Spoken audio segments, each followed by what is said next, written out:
second path, and this is from Presentation Mastery, Persuasive Speaking, in which Ajay is pursuing a parallel path concurrently. By combining innovative planning with presentation mastery, Ajay has seen the benefits in both public speaking as well as his one-to-one conversations or one-on-one conversations. The purpose of this project is to understand the types of persuasive speeches and deliver a persuasive speech at a club meeting. Giving ourselves permission to be creative can be significantly impactful, as it is how we perceive everything around us. While this speech is inspired by a TED Talk, the essence of the topic is close to Ajay's heart, and he hopes to persuade all of us to not be afraid of playing the fool. The speech is inspired by Ethan Hawke's TED Talk that he gave 3 years ago. Yes, Ethan the actor. The speech is titled, Play the Fool, Ajay Dugar. Let's welcome Ajay.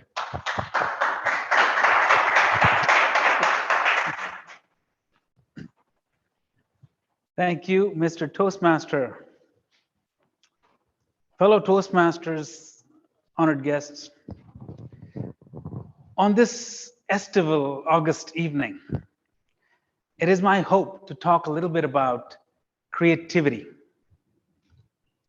A lot of us really struggle to give ourselves permission to be creative. And reasonably so. I mean, most of us are suspect of our own talents. It's fairly common to underestimate ourselves. I remember a story I came across a couple of decades ago, which meant a lot to me at the time and has remained with me since then. I had come across the work of Allen Ginsberg, the American poet and writer. I was loving his poems because they seemed to speak directly to me.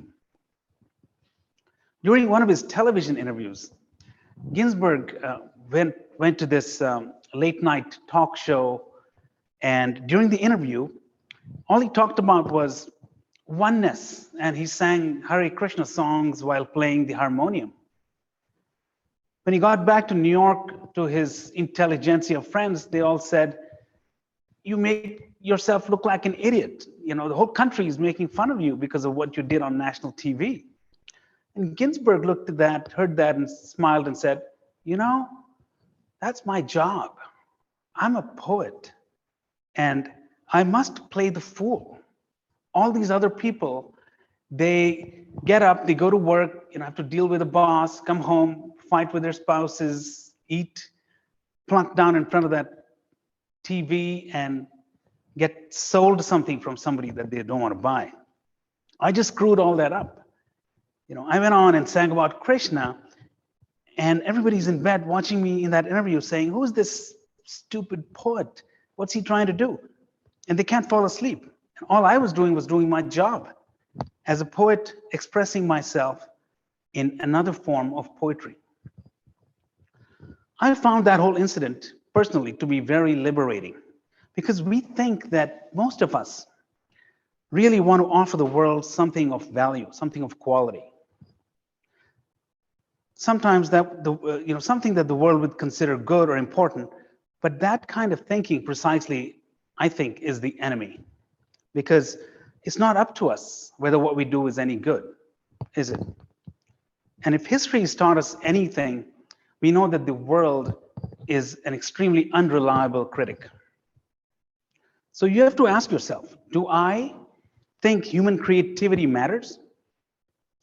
Well, most people don't spend a lot of time thinking about poetry.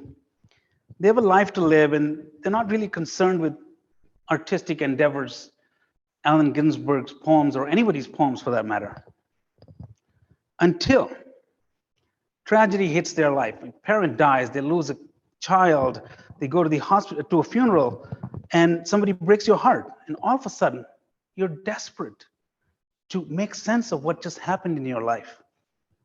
You wonder if anybody else has felt this bad ever before. And how did they come out of this cloud? Or the opposite, right? You meet someone great and your heart explodes. You love them so much you can't even see straight. You're dizzy. And then again, you start to think, did anybody else feel this kind of happiness that I'm feeling right now? And that's precisely when art stops being a luxury. It's actually sustenance. We need it. So let me explore a little bit about what is this art. As we've probably heard, human creativity is nature manifesting in us. We look at the aurora borealis, for example. I was in Alaska a few years ago, and I remember going out at night, looking out up to the sky, and there was this beautiful play, a game of orange and pink and white, and it was just the most beautiful thing I'd ever seen. And it just felt like the sky was playing. And similarly, you go to Grand Canyon during sundown, and it's beautiful, right? You fall in love, it's beautiful. So I believe that we are all here on this star in space to try and help one another, right? Now, for that to happen, we have to survive and then thrive. Like survival comes first and then thriving. And to thrive, we have to express ourselves. And in order to express ourselves, we have to know ourselves. What do you love? And if you get close to what you love, who you are is revealed to you, and it expands over time. However, the thing that worries me sometimes whenever we talk about creativity is that it can have this kind of a feel that it's nice to have, it's warm, it's pleasant. But the truth of the matter is, it's vital.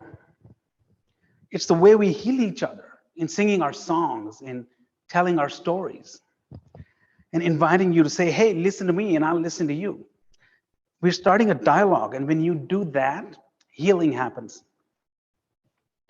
So if you want to help your community, your family, your friends, you have to learn to express yourself. And as it was mentioned, in order to express yourself, you have to know yourself. And it's actually super easy if you think about it. You just have to follow your love. There is no path till you walk it. And you have to be willing to play the fool. So give yourself permission to be creative. Don't read the book that you should read. Read the book that you want to read. Don't listen to music that you used to like. Take the time to listen to new music. Take the time to talk to someone that you normally wouldn't talk to. And I guarantee you, when you do that, you will feel foolish. And isn't that the point? Play the fool and really live life. Thank you. Back to you.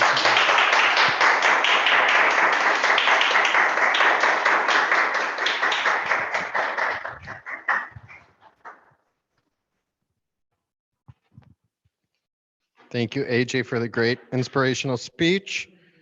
We will now call on our timer to put a minute as well on the clock.